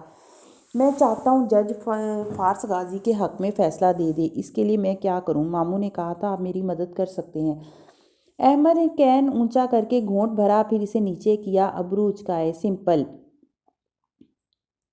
ایک پریزنٹیشن تیار کرو، اس میں غازی کے حق میں سارے ثبوت ڈالو اور یہ دکھاؤ کہ وہ کتنا اچھا انسان ہے۔ پھر اسے ایک فلیش ڈرائیو پہ ڈالو اور وہ ڈرائیو جج کے گھر لے جاؤ۔ اس سے درخواست کرو کہ وہ یہ دیکھ لے، اس کے کمپیوٹر پہ اسے چلاؤ، پھر اس کی خوب منت کرو کہ وہ اسے رہا کر دیں۔ کیا صرف منت کرنے سے وہ رہا کر دے گا؟ ابے نہیں یار۔ احمد نے بدمزہ ہو کر ناک سے مکھی اڑائی۔ جو فلیش تم اس کے کمپیوٹر پہ لگاؤ گے وہ اس کے سسٹم میں ایک مول داخل کرے گی۔ اس کے بعد جج صاحب اس کمپیوٹر پہ جو کچھ لکھیں گے یا دیکھیں گے، اس کی لمحہ بلمحہ خبر تمہارے کمپیوٹر پہ آ جائے گی۔ چند ہفتوں میں تمہیں اچھا خاصا مواد مل جائے گا۔ جج کے خلاف پہلے گمنام طریقے سے اسے بھیجنا، اگر وہ ڈر جائے اور جھانسے میں آ جائے تو کھلم کھلا بلیک میل کرنا۔ چند مہینوں میں غازی باہر ہوگا۔ سعدی کا منہ کھل گیا، پھر آہستہ سے اس نے اس بات میں سر کو جنبش دی۔ واو! احمد اب آخری گھونٹ اندر انڈیل رہا تھا۔ ایک اور کام بھی ہے، بولو۔ اس نے کین رکھ کر سنجیدہ اور متوقع نظروں سے سعدی کو دیکھا۔ وہ قدرے متذبذب تھا۔ ایک معزز خاندان کی لڑکی کی ایک گولف کلب کے ریکارڈ میں کچھ فوٹیجز ہیں جو کیسی فوٹیجز ہیں؟ جو جوا، ڈرگز یا کچھ اور؟ وہ جو رک رک کر بتا رہا تھا۔ احمد نے اتنی ہی سادگی سے پوچھا۔ سعدی نے گہری سانس لی۔ فجر پہ اٹھ کر قرآن پڑھنے والوں کو غلط باتیں کرنا زیادہ ہی غلط لگا کرتا ہے۔ وہ کارڈ کھیل رہی تھی۔ آف کورس جوا۔ اس نے شانے اچکائے۔ مطلب فوٹیجز غائب کرنی ہے؟ ہو جائیں گی۔ کلب کا نام کیا ہے؟ ویسے مجھے اندازہ ہے یہ کدھر ہوا ہوگا۔ بہرحال نام، تاریخ، لڑکی کی تصویر سب دے دو، میں کر لوں گا، مگر آپ اس کے شوہر کو نہیں بتائیں گے۔ احمد نے چنبے سے ابرو سکیڑے۔ کیا میں اس کے شوہر کو جانتا ہوں؟ مسز شہرین کاردار، اس نے ہچکچاتے ہوئے بتایا۔ احمد چونک کر سیدھا ہوا، ٹانگ سے ٹانگ ہٹائی، حیرت سے اسے دیکھا۔ ہاشم کاردار کی بیوی؟ اوہو، یہ تو کافی شرمناک ہوگا کاردار صاحب کے لیے۔ بیوی کی گیمبلنگ فوٹیج؟ یہ تو اسکینڈل بن سکتا ہے۔ اس نے ماتھے کو چھوا۔ ہاشم کے ساتھ ایسا نہیں ہونا چاہیے، وہ غازی کا کزن ہے، مجھے پسند نہیں ہے، مگر وہ ایک عزت دار آدمی ہے۔ اور تم اس سے ناراض تو نہیں غازی کی طرح؟ سعدی کے چہرے پہ اس نام پہ آئی ناپسندیدگی دیکھ کر اس نے وضاحت دی، اس نے تو اپنی پوری کوشش کی تھی غازی کو نکلوانے کے لیے، مگر اس کے والد نے اسے روک دیا، اور انہوں نے یہ بھی اپنے ایڈوائزر کی وجہ سے ایسا کیا۔ گویا ملامتی انداز میں اس نے اپنے سر پہ چپت رسید کی۔ سعدی نے تعجب سے اسے دیکھا۔ کون ایڈوائزر؟ کیا ان کو کسی نے فارس کی مدد نہ کرنے کا مشورہ دیا تھا؟ پوچھتے ہوئے اس کے ابرو غصے سے تن گئے۔ احمد نے بے اختیار اس کو دیکھا، پھر سینٹر ٹیبل پر رکھے کانچ کے گلدان پہ نظر ڈالی جو اگر ٹوٹتا تو بہت زور کا لگتا۔ آؤچ! ہاں شاید کسی نے مشورہ دیا تھا، پتہ نہیں کون تھا، میں نے تو اڑتی اڑتی سنی ہے، گڑبڑا کر کہتے ہوئے اس نے تھوک نگلا۔ سعدی سر ہلا کر رہ گیا، پھر اصل کام یاد آیا۔ تو کیا آپ شہرین کی فوٹیجز غائب کر سکتے ہیں؟ وہ بے چینی سے آگے ہوا۔ ہاں، لیکن وقت لگے گا، کسی اور سے نہیں کروا سکتا، خود کرنا پڑے گا۔ آپ کا اس سب پہ وقت کے ساتھ پیسہ بھی لگے گا۔ تو کہتے ہوئے سعدی نے جینس کی جیب پہ ہاتھ رکھا، گویا بٹوا نکالنے لگا ہو۔ احمد نے ہاتھ اٹھا کر روک دیا۔ نہیں نہیں، میں غازی کے بھانجے سے پیسے نہیں لوں گا۔ نہیں پلیز، میں آپ کو ہائر کر رہا ہوں، میں جانتا ہوں کہ آپ کو لوگ ایسے کاموں کے لیے ہائر کیا کرتے ہیں، تو ظاہر ہے مجھے اچھا نہیں لگے گا اگر میں…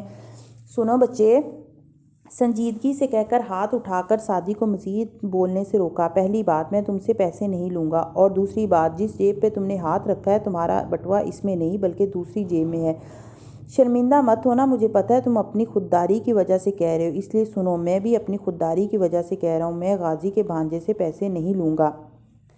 سعدی نے تکان سے ٹھنڈی سانس بھری۔ اب شرمندہ کیا ہونا؟ وہ اٹھ کھڑا ہوا۔ تھینک یو فری سروسز کے لیے، اور ہلکا سا مسکرایا۔ ایک منٹ بھائی، ایک منٹ۔ وہ احمد اٹھ کر آیا، اس کے کندھے پہ ہاتھ رکھا۔ اب یہ نہیں کہا کہ فری کام کروں گا، تمہارا کام ہو جائے گا، مگر شہرین بی بی سے کہنا میرا چیک تیار رکھیں۔ اوہ شیور۔ وہ سنبھل کر مسکرا دیا۔ بلکہ… احمد رکا، ٹھوڑی پہ 2 انگلیاں رکھے کچھ سوچا۔ مسز شہرین سے کیش لینا، چیک نہیں؟ اسے یہ نہیں پتہ چلنا چاہیے کہ یہ کام کون کر رہا ہے؟ کیوں؟ وہ اپنے شوہر کو بتا دے گی اور وہ سارا غصہ مجھ پہ نکالے گا، اسے ویسے ہی میں ناپسند ہوں۔ ارے نہیں، وہ دونوں علیحدہ ہو چکے ہیں، اور وہ تو خود اسے ہاشم بھائی سے پوشیدہ رکھنا چاہتی ہیں۔ اس کی بات پہ احمد نے ٹھنڈی سانس بھری۔ پتہ ہے عورتوں کا مسئلہ کیا ہوتا ہے؟ قریب آ کر قدرے رازداری سے پوچھا۔ سعدی نے نفی میں گردن ہلائی۔ وہ کسی نہ کسی کے سامنے کبھی نہ کبھی بول ہی پڑتی ہیں، سو آج نہیں تو 2 سال بعد وہ ہاشم کو ضرور بتا دے گی۔ ابرو اٹھا کر تنبیہ کی۔ اوکے، سمجھ گیا، اور پھر اس کا پھر سے شکریہ کہتا باہر جانے کو مڑا۔ ویسے غازی کے کیس سے شہرین کاردار کا کیا تعلق؟ ٹھوڑی کھجاتے ہوئے اس نے قدرے پرسوچ انداز میں پوچھا۔ سعدی نے کے قدم تھمے، احمد کی جانب پشت تھی، سو تھوک نگل کر قدرے اعتماد سے پلٹا۔ شہرین والا معاملہ ایک ذاتی فیور ہے، اس کا ماموں کے کیس سے کوئی تعلق نہیں۔ ہاں۔ احمد نے اس بات میں سر ہلایا، گویا مطمئن ہو گیا ہو، اس سے زیادہ اسے دلچسپی نہ تھی۔ شام قصرِ کاردار پہ گہری سیاہ پھیل چکی تھی جب ہاشم بیرونی دروازہ عبور کر کے لاؤنج میں داخل ہوا۔ ملازم اس کا بریف کیس لیے پیچھے تھا۔ جواہرات اپنی مخصوص اونچی کرسی پہ براجمان تھی، اور نوشیروان اس کے ساتھ کھڑا تھا۔ وہ دونوں کوئی بات کر رہے تھے۔ ہاشم کو دیکھ کر خاموش ہوئے۔ خلاف معمول وہ سیدھا اوپر نہیں گیا، ٹائی کی نوٹ ڈھیلی کرتا قریبی صوفے پہ آ بیٹھا، تھکا تھکا اور کسی سوچ میں لگ رہا تھا۔ خیریت؟ جواہرات نے محتاط نظروں سے اس کا چہرہ تکا۔ سعدی آیا تھا آج؟ وہ سر تلے بازوؤں کا تکیہ بنائے پیر میز پہ رکھے سامنے دیوار کو دیکھتے سوچتے ہوئے بولا تو جواہرات اور شیرو نے بے اختیار ایک دوسرے کو دیکھا۔ کیوں؟ کیا کہہ رہا تھا؟ گردن کی موتیوں کی لڑی پر خواہ مخواہ ہاتھ پھیرتے وہ سرسری سا بولی۔ آنکھوں میں بے چینی امڑ آئی تھی۔ جواب میں وہ ساری بات اسی سوچ میں گم انداز میں بتاتا گیا جسے سن کر جواہرات کے تنے اعصاب ڈھیلے پڑے۔ شیرو نے بھی گہری سانس لی۔ میں نے وکیل کے بتلاؤ کی بات پہ باز پرس کی تو وہ بھڑک اٹھا۔ اس نے کبھی مجھ سے ایسے بات نہیں کی۔ مجھے لگا وہ لڑنے کا بہانہ چاہتا تھا۔ پھر ایک دم چونک کر گردن موڑی۔ فیونا اسپرے کی بوتل اٹھائے گزر رہی تھی۔ ہاشم نے اسے پکارا تو وہ رکی۔ سعدی کو جانتی ہو نا؟ کیا وہ آج گھر آیا تھا؟ فیونا نے جواب دینے سے قبل ایک ذرا کی ذرا نظر جواہرات پر ڈالی جو دم سادے اسے دیکھ رہی تھی، پھر ہاشم کو دیکھا اور مسکرا کر نفی میں سر ہلایا۔ نو سر، آخری دفعہ میں نے اسے 4 روز قبل دیکھا تھا۔ ہاشم نے سر ہلا کر اسے جانے کو کہا۔ آپ کی تو کوئی بات نہیں ہوئی اس سے؟ اب وہ جواہرات کو الجھے انداز میں مخاطب کر کے پوچھنے لگا۔ نہیں۔ کیوں؟ ہمارا کیا تعلق؟ نہیں، مجھے لگا وہ لڑنے کا بہانہ ڈھونڈنے آیا تھا، کسی اور بات پہ خفا تھا اور غصہ کسی اور طرح نکالا۔ پھر ہولے سے سر جھٹکا۔ شاید میں زیادہ ہی سوچ رہا ہوں۔ مجھے ابھی تک یقین نہیں آ رہا کہ اتنے سال جس لڑکے کے ساتھ میں اتنی شفقت سے پیش آتا رہا وہ اس طرح بات کیسے کر سکتا ہے مجھ سے۔ اسے کافی دکھ ہوا تھا۔ شیرو نے بامشکل ناگواری چھپائی۔ وہ تو اسی طرح کا ہے، بدتمیز اور احسان فراموش۔ آپ کو اس کی اصلیت دیر سے پتہ چلی، مگر آپ اب بھی اس کے ساتھ وہی چھوٹے بھائی والا رویہ رکھیں گے، مجھے پتہ ہے۔ اب نہیں۔ ہاشم کے چہرے پہ تلخی گھل گئی، آنکھوں میں بے پناہ سختی اتر آئی۔ اس کے دل میں سعدی کے لیے گرہ پڑ گئی، سو پڑ گئی۔ جس طرح وہ آج بدتمیزی سے بولا، میں دوبارہ اس کی شکل بھی نہیں دیکھنا چاہتا۔ پیر نیچے اتارے اور جھک کر بوٹ کا تسمہ کھولنے لگا۔ یہی بہتر ہے۔ جواہرات نرمی سے مسکرائی اور شیرو کو دیکھ کر اس بات میں سر ہلایا۔ وہ بھی آرام دہ نظر آنے لگا۔ ہاشم تسمہ کھول کر سیدھا ہوا اور جیب سے ایک کی چین نکال کر شیرو کی جانب اچھالی، جو اس نے بروقت کیچ کی۔ پھر اسے الٹ پلٹ کر چابیاں دیکھیں۔ یہ کیا ہے؟ تمہاری نئی کار؟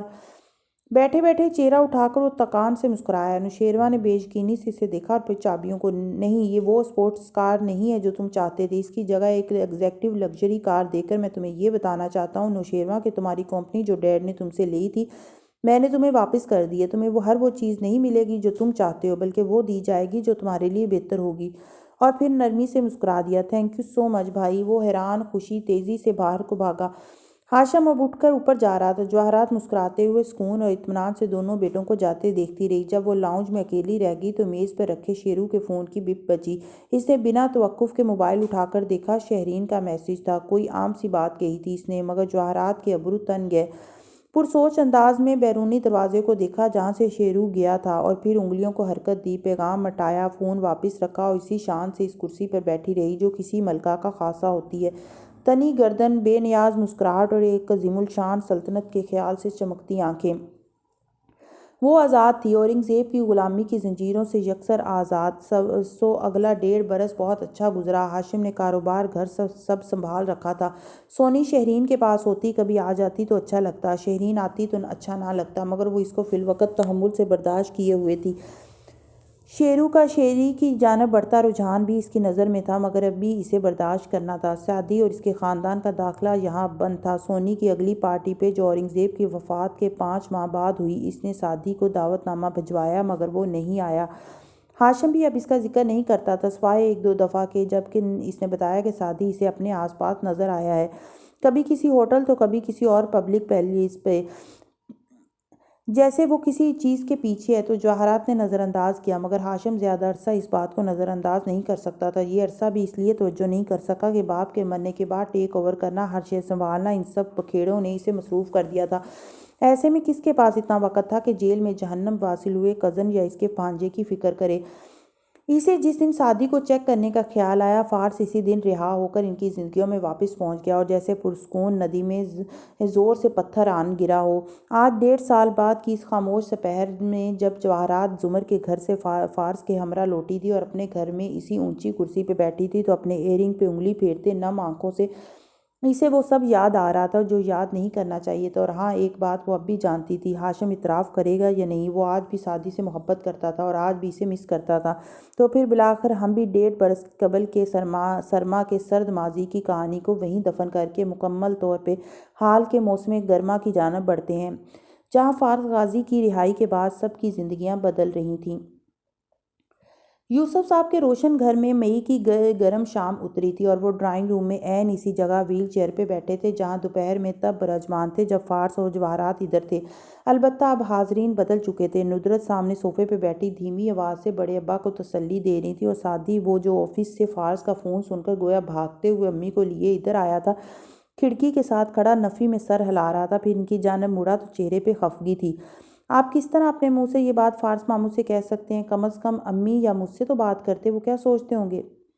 زیادہ بولنے کی ضرورت نہیں ہے سعدی، ندرت خفا ہوئی۔ آج کل لڑکی والوں کا کہنا معیوب نہیں سمجھا جاتا، اور اس میں غلط بھی کیا ہے؟ اگر زمر کو اعتراض نہیں تو تم کیوں حواس باختہ ہو رہے ہو؟ یہ جس جگہ آپ بیٹھی نا، ادھر، بالکل ادھر پچھلے ہفتے فارس ماموں بیٹھے تھے جب زمر آئی اور ان کو کھڑے کھڑے یہاں سے نکال دیا۔ باقاعدہ انگلی سے اس صوفے کی طرف اشارہ کیا۔ ندرت نے بے اختیار پہلو بدلا۔ مان ہی نہیں سکتا میں کہ زمر مان گئی ہیں۔ بہت ہی شدت سے اس نے نفی میں سر ہلایا۔ بڑے ابا نے گردن اٹھائی، بے بسی سے اسے دیکھا۔ وہ مانی نہیں ہے، بس اس نے کہا کہ جو میری مرضی ہو میں کر دوں، یعنی کہ آپ لوگ ان پہ دباؤ ڈال رہے ہیں۔ ایسا مت کریں بڑے ابا، وہ ناراض ہوا۔ اور اسی جگہ کھڑے ہو کر تم نے پچھلے ہفتے ساتھی مجھے کہا تھا کہ میں زمر کی شادی کر دوں فارس سے۔ وہ لمحے بھر کو چپ ہو گیا، مگر ایسے نہیں کہ وہ زبردستی یہ فیصلہ کریں۔ تو پھر جاؤ بیٹے، زمر سے بات کرو، اس سے پوچھو کہ بغیر جبر کے بتائے وہ کیا چاہتی ہے، میں وہی کروں گا جو وہ چاہتی ہے۔ سعدی کھڑا لب کاٹتا رہا، وہ الجھا ہوا تھا، خفا بھی تھا، کیا چیز غلط تھی وہ سمجھ نہیں پا رہا تھا، مگر کچھ صحیح نہیں تھا۔ مجھے اس سب میں مسز کاردار کی مداخلت نہیں پسند آئی۔ بڑے ابا وہ کیوں اتنی بے چین ہیں زمر کی شادی کے لیے؟ ان کو کہا تھا میں نے کہ زمر کو شادی کے لیے قائل کریں، وہ میرے کہنے پہ مداخلت کر رہی ہے۔ ان کی وضاحت پہ سعدی نے الجھے انداز میں بالوں میں ہاتھ پھیرا۔ مجھے نہیں پتا، مگر مجھے یہ اس طرح ٹھیک نہیں لگ رہا۔ وہ اسی متفکر چہرے سے باہر نکل آیا۔ لان میں شام اندھیر ہو چکی تھی۔ وہ برآمدے کے سٹیپ پہ بیٹھا کچھ دیر سوچتا رہا، پھر جیب سے موبائل نکالا اور جواہرات کا نمبر ملایا۔ فون کان سے لگائے سنجیدہ آنکھوں تنے تاثرات کے ساتھ دوسری جانب جاتی گھنٹی سنتا رہا۔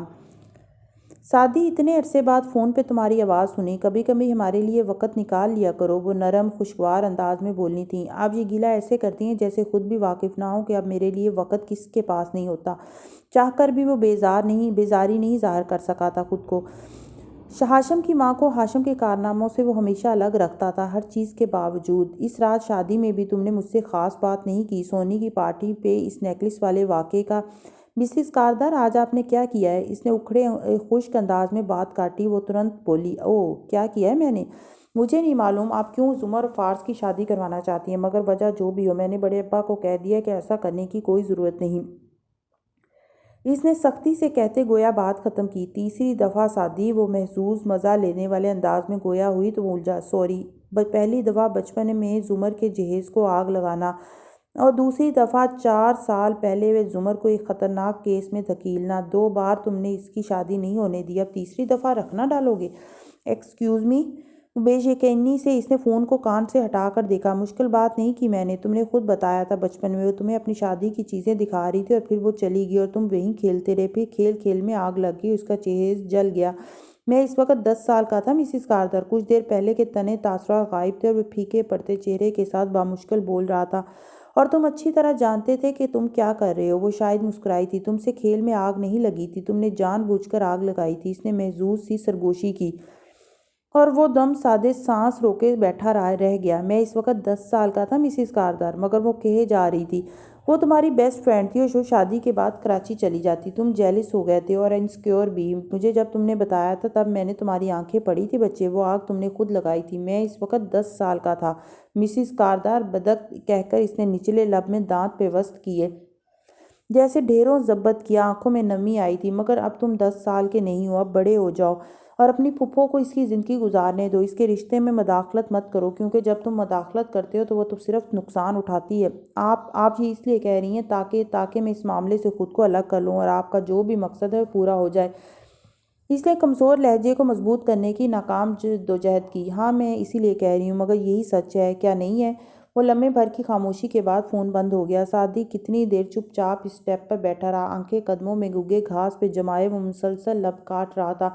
اسے معلوم تھا جواہرات اسے ڈسٹرب کرنا چاہتی تھی، مگر اس بات کا علم ہونا ڈسٹرب ہونے سے روک نہیں سکتا۔ کافی دیر بعد جب وہ اٹھ کر اندر آیا تو ندرت اور بڑے ابا مسلسل اسی بات پہ غور و خوض کر رہے تھے۔ وہ اس چہرے کے ساتھ نہیں آیا تھا جس کے ساتھ گیا تھا، سو ان کو وہیں چھوڑے راہداری میں آگے چلا گیا۔ لاؤنج میں ٹی وی چل رہا تھا اور ملازم لڑکا صداقت سٹول پہ بیٹھا پیاز چھیلتے اسکرین پہ نظریں جمائے ہوئے تھا۔ اسے دیکھ کر شرمندہ سا اٹھنے لگا، مگر سعدی مزید آگے بڑھ گیا، زمر کے دروازے پہ دستک دی، پھر اسے دھکیلا۔ وہ اسٹڈی ٹیبل پر بیٹھی تھی، فائل پہ جھکا لیمپ جلا تھا اور وہ گردن ترچھی کیے قلم سے کچھ لکھ رہی تھی۔ آہٹ پہ چہرہ اٹھایا، اسے دیکھ کر بھوری آنکھوں میں نرمی آئی، مسکرائی۔ آؤ سعدی۔ سامنے کاؤچ کی جانب اشارہ کیا۔ وہ اسی طرح چپ چاپ وہاں آ بیٹھا۔ اور کیا ہو رہا ہے؟ فائل بند کرتے ہوئے اس نے اسی نرمی سے پوچھا۔ سعدی نے بدک مسکرانے کی سی کی، بس جاب چل رہی ہے۔ آپ؟ وہ رکا، سر ابھی تک جھکا تھا۔ ابا نے بھیجا ہے مجھ سے بات کرنے کے لیے؟ جی، مگر میں آپ سے وہ بات نہیں کرنا چاہتا۔ وہ جو دلائل پہ تکیے کے مزید چند فقرے بولنے جا رہی تھی اپنے ازلی سپاٹ انداز میں، بے تاثر سے فقرے۔ سعدی کی بات نے اسے روک دیا۔ وہ چونک کر ناسمجھی سے اسے دیکھنے لگی۔ تو پھر بڑے ابا نے کہا ہے کہ آپ اس شادی پہ راضی ہیں۔ میں آپ سے یہ کہنا چاہتا ہوں زمر کہ آپ جو بھی فیصلہ کریں گی میں اس میں آپ کے ساتھ ہوں گا۔ سر جھکائے، انگلیاں مروڑتے بجھا بجھا سا کہہ رہا تھا، آپ بغیر کسی مجبوری یا دباؤ کے فیصلہ کریں، اپنی زندگی کا فیصلہ، میں آپ کو سپورٹ کروں گا۔ زمر نے اس بات میں سر ہلایا، الفاظ ختم ہو گئے تھے۔ میں یہ بھی جانتا ہوں کہ اس سب کے پیچھے کوئی وجہ ہوگی، آپ ان سے نفرت کرتی ہیں اور پھر بھی آپ ان سے شادی کرنے جا رہی ہیں۔ زمر کے بظاہر پرسکون چہرے پہ سایہ سا لہرایا، مگر وہ اسے نہیں دیکھ رہا تھا۔ سر جھکائے وہ کہے جا رہا تھا، آپ کا دل ان کی طرف سے صاف نہیں ہوا، لیکن اس سب کے باوجود بھی آپ ان سے شادی کرنے جا رہی ہیں، تو میں آپ سے صرف ایک چیز چاہتا ہوں۔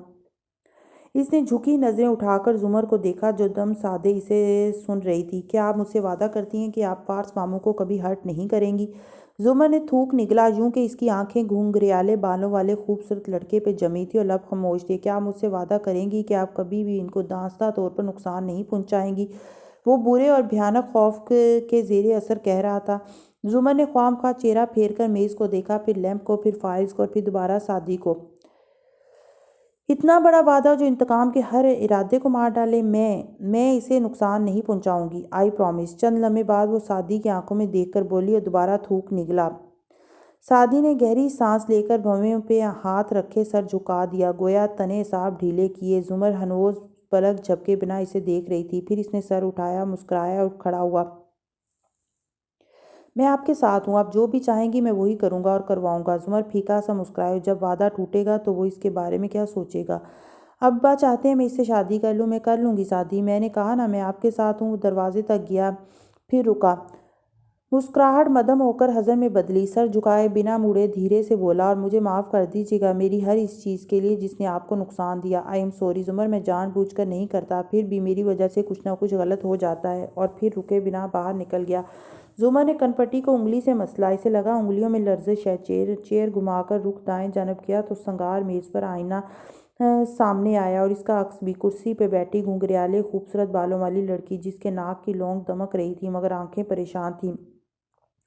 تبھی اس کا فون بجا۔ وہ چونکی، غیر شناسا نمبر آ رہا تھا۔ تمام سوچوں کو ذہن سے جھٹکتے اس نے موبائل کان سے لگایا۔ ہیلو پراسیکیوٹر صاحبہ، مجھے تو پہچانتی ہوں گی آپ۔ اور وہ فارس کی آواز کیسے نہیں پہچان سکتی تھی؟ فکر مند تاثرات بدلے، آنکھیں سنجیدہ اور سپاٹ ہو گئیں۔ جی فارس کہیے، میں آپ سے ملنا چاہتا ہوں۔ اور آپ جانتی ہیں کیوں ملنا چاہتا ہوں؟ وقت آپ بتائیں، جگہ میں بتاؤں گا۔ اس نے آنکھیں میج کر بہت سی کڑواہٹ اندر اتاری اور پھر ہموار لہجے میں بولی، اوکے، کل شام 4 بجے مل سکتی ہوں، مگر کدھر؟ اسی ریسٹورانٹ میں جہاں آپ کو بلا کر گولی ماری تھی میں نے۔ کیوں، ٹھیک ہی ہے نا؟ زمر کی آنکھوں کی سرد مہری مزید بڑھی اور موبائل کا بٹن زور سے دبا کر کال کاٹی۔ اذیت سی اذیت۔ چھوٹے باغیچے والے گھر کے لاؤنج میں ٹی وی کا شور جاری ساری تھا۔ حنین نفی میں سر ہلاتی ادھر ادھر چکر لگاتی پھر رہی تھی۔ دفتن وہ رکی اور تندہی سے صوفے پر بیٹھے سعدی کو گھورا۔ وہ جھوٹ بول رہی ہیں کیا تم چند لمحے کے لیے زمر اور اپنے تمام اختلافات بھلا کر اس کے لیے غیر جانبداری سے نہیں سوچ سکتی؟ وہ تھک سا گیا تھا۔ حنین نفی میں سر ہلاتی سامنے بیٹھی، ہاتھ سے بال ماتھے سے ہٹائے، اور پھر بولی، وہ اصل بات چھپا رہی ہیں۔ یہ ہو ہی نہیں سکتا کہ وہ بغیر کسی منفی وجہ کے ماموں سے شادی پہ راضی ہو جائیں۔ وہ ماننے کو تیار نہیں تھی۔ میرا خیال ہے وہ بڑے ابا کے کہنے پر ایسا کر رہی ہیں، اور دل میں ابھی بھی ماموں کے لیے بغض ہوگا۔ شاید وہ سچ کی تلاش میں ہے۔ ہمیں ان کا ساتھ دینا چاہیے نا، کہ ان پہ شک کرنا چاہیے؟ اوہ خدایا، آپ لوگوں کو کیوں نہیں نظر آ رہا؟ وہ متعجب، حیران اور پریشان تھی۔ وہ زمر یوسف ہیں، ان کو کوئی مجبور نہیں کر سکتا۔ وہ فارس ماموں کو نقصان پہنچانا چاہتی ہیں، اس کے علاوہ کوئی وجہ نہیں ہے۔ انہوں نے مجھے اپنی زبان دی ہے کہ وہ فارس کو کوئی نقصان نہیں پہنچائیں گی۔ وہ ایک ایک حرف بہت سنجیدگی سے بولا تھا۔ حنین چپ ہو گئی، سینے پہ بازو لپیٹ لیے اور الجھی سی انگلی کا ناخن دانت سے کترنے لگی، مگر چند ثانیے بعد انگلی دانتوں سے نکال کر حتمی انداز میں بولی، مگر میں ان پر یقین نہیں کر سکتی۔ بس کر دو حنین۔ ندرت کچن سے اکتا کر نکلی، ہاتھ میں کفگیر تھا، گویا حنین کو دے مارنے کا ارادہ ہو۔ ان دونوں کے سامنے کھڑے، کمر پہ ہاتھ رکھے وہ جب بولی تو بیزار لگ رہی تھی۔ کوئی عقل ہے تم میں؟ وہ فارس کو برا بھلا کہتی تھی، تب بھی ہم سب کو شکایت تھی، اب نہیں کہہ رہی، تب بھی تم اس کے پیچھے پڑی ہو۔ جب ایک دفعہ اس نے اپنے الزامات واپس لے لیے تو اسے معاف کرو اب۔ مگر وہ کیسے ہنسی خوشی ماموں سے شادی کر سکتی ہے؟ حنین اب کے ذرا دھیمے لہجے میں بولی، لاشعوری طور پر کشن پہ ہاتھ رکھ لیا۔ امی ادھر، امی نے کفگیر گھمایا، ادھر اس نے کشن کو ڈھال بنا لیا، کیونکہ اس میں تم سے زیادہ عقل ہے۔ وہ بھی گویا تھک گئی تھی۔ وہ بیمار ہے بیٹا، اس کے گردے خراب ہیں اور بڑے ابا پہلے سے زیادہ بیمار رہنے لگے ہیں۔ حنا نے آہستہ سے کشن چھوڑ دیا۔ اس کو فارس سے بہتر رشتہ نہیں ملے گا، وہ سمجھ چکی ہے، اس لیے ہتھیار ڈال دیے۔ اس طرح وہ اپنے گزشتہ رویے کا ازالہ کرنے جا رہی ہے۔ تو تم دونوں کیوں مین میخ نکال رہے ہو؟ نہیں، مجھے تو اب کوئی اعتراض نہیں۔ سعدی نے فوراً ہاتھ اٹھا دیا اور احتیاط سے کفگیر کو دیکھا جو ہنوز امی کے کمر پہ رکھے ہاتھ میں تھا۔ حنا چپ چاپ لب کاٹتی رہی، چہرے کی خفگی اب تعصب اور ندامت میں بدل گئی۔ اچھا ٹھیک ہے، بس اتنا سا کہا اور اٹھ کر اندر چلی گئی۔ ندرت افسوس سے اسے جاتے دیکھتی رہی۔ اسے کیا ہو گیا سعدی؟ یہ پہلے ایسی نہیں تھی۔ سعدی نے گہری سانس لیتے ریموٹ اٹھایا۔ امی ہم میں سے کوئی بھی پہلے ایسا نہیں تھا۔ ندرت کچھ منہ میں بڑبڑاتی پلٹ گئی۔ سعدی وہیں بیٹھا رہا، پھر ٹی وی چھوڑ کر اپنے کمرے میں آیا۔ سیم اس کے لیپ ٹاپ پہ بیٹھا کوئی گیم کھیل رہا تھا۔ آپ کو کمپیوٹر چاہیے بھائی؟ اسے آتا دیکھ کر تابداری سے پوچھا۔ ہوں تم بیٹھو۔ اس نے جھک کر اسٹڈی ٹیبل کے نیچے دراز سے ایک چھوٹا سا باکس نکالا اور الماری تک آیا۔ پٹ کھول کر احتیاط سے باکس کا ڈھکن الماری کے اندر کر کے ہٹایا۔ سیم دور تھا، اس طرف اس کا رخ نہیں تھا۔ باکس کے اندر ایک پلیٹینم اور ہیروں کا جھلملاتا نیکلس رکھا تھا، جواہرات کا نیکلس جو اسے واپس کرنا تھا، اور ساتھ میں سفید رنگ کی فلیش ڈرائیو۔ اس نے ڈرائیو نکالی، ڈبہ الماری کے اندر چھپا کر رکھا اور باہر نکل آیا۔ حنین اپنے بیڈ پہ بیٹھی ایک رسالے کے ورق پلٹ رہی تھی جب سعدی چوکھٹ میں آیا۔ یہ وہ فائلز ہیں جو مجھ سے نہیں کھولیں گی، کیا تم انہیں کھول دو گی؟ وہ چونکی، سر گھما کر اسے دیکھا، آنکھوں میں تعجب در آیا۔ میں آپ کو پہلے ہی بتا چکی ہوں، میں ان چیزوں کو استعمال نہیں کرتی۔ اب کچھ دن اب اسے اپنے پاس رکھو، اگر موڈ بنے تو کر دینا، نہیں تو واپس دے دینا، مگر اسے رکھو اور سوچو کہ تم میری مدد کرنا چاہتی ہو یا نہیں۔ وہ فلیش اس کی طرف بڑھائے ہوئے تھا۔ حنین کی آنکھوں میں خفگی تھی، مگر اس نے چپ چاپ وہ پکڑ لی۔ سعدی چلا گیا تو اٹھی، الماری تک آئی، اس کے نچلے جوتوں والے خانے کے برابر بیٹھی ایک بڑا باکس نکالا۔ اس میں وہ لیپ ٹاپ، ٹیبلٹ اور دوسرے ایسے کئی گیجٹس رکھے تھے جو اورنگزیب کاردار نے اسے دیے تھے۔ علیشا کا لاکٹ بھی ادھر ہی تھا۔ حنا نے وہ فلیش بھی ان ممنوعہ اشیاء کے ساتھ وہیں رکھ دی اور ڈبہ اندر دھکیل دیا۔ پھر گہری سانس بھر کر اٹھ کھڑی ہوئی۔ سوچنا کیا تھا؟ جو طے کر لیا تو بس کر لیا۔ مئی کی چلچلاتی سپہر پورے شہر کو گویا جھلسا رہی تھی۔ ایسے میں اس پوش علاقے کا وہ ریسٹورانٹ خالی لگ رہا تھا۔ دور کوئی اکا دکا میز پر کوئی تھا، ورنہ گرمی نے کاروبار ٹھنڈا کر رکھا تھا۔ گھنگریالے بالوں کو ہاف کیچر میں باندھے، کوہنی پہ پرس ٹکائے، سیاہ منی کوٹ اور سفید لباس میں ملبوس زمر متناسب چال چلتی اندر داخل ہوئی اور سیدھی دروازے کے قریب ایک میز تک چلی آئی۔ گئے برسوں میں ایک روز ادھر زرتاشا بیٹھی دکھائی دی تھی، اب وہ کرسی خالی تھی۔ بے تاثر چہرے کے ساتھ وہ بیٹھ گئی اور پھر کلائی پہ بندھی گھڑی دیکھی، 4 بج چکے تھے۔ ریسٹورانٹ کافی بدل چکا تھا، رنگ، فرنیچر، شاید مینیو بھی، مگر اسے تو ایک ایک تفصیل یاد تھی۔ سو کوشش کی کہ بھوری آنکھوں کو میز پر رکھے، گلدان پہ جما دے اور ہلائے نہ، ورنہ کچھ اندر تک ہل جاتا تھا۔ Long time madam. وہ کرسی کھینچ کر سامنے بیٹھتے ہوئے سنجیدگی سے بولا تو زمر نے آنکھیں اٹھائیں۔ آخری ملاقات کا منظر آنکھوں میں جھلملایا۔ جیل کا ملاقاتی کمرہ اور میز کے پار بیٹھا سفید کرتے شلوار اور کسی ہوئی پونی والا فارس۔ میں معافی نہیں مانگوں گا۔ پھر منظر بدلا اور 4 برس پہلے کی زرتاشا اسٹرا لبوں میں دبائے ادھر بیٹھی نظر آئی، اور اب وہ پوری آستین کی ٹی شرٹ میں ملبوس، ہاتھ باہم ملا کر میز پر رکھے، چھوٹے کٹے بالوں کے ساتھ ہلکی سنہری آنکھوں کو سکیڑے اسے دیکھ رہا تھا۔ ان تینوں مناظر میں زرتاشا، جیل والا فارس، اب کا فارس، ان سب میں اگر کچھ مشترک تھا تو وہ زمر تھی۔ وہی بال، وہی سیاہ کوٹ، وہی سفید لباس۔ سب آگے بڑھ گئے یا پیچھے رہ گئے، کسی کی زندگی رکی ہوئی تھی۔ لانگ ٹائم فارس۔ ویٹر نے آ کر مینیو کارڈ سامنے رکھا۔ زمر نے کافی منگوائی، فارس نے کچھ نہیں منگوایا۔ تو کیوں ملنا چاہتے تھے آپ مجھ سے؟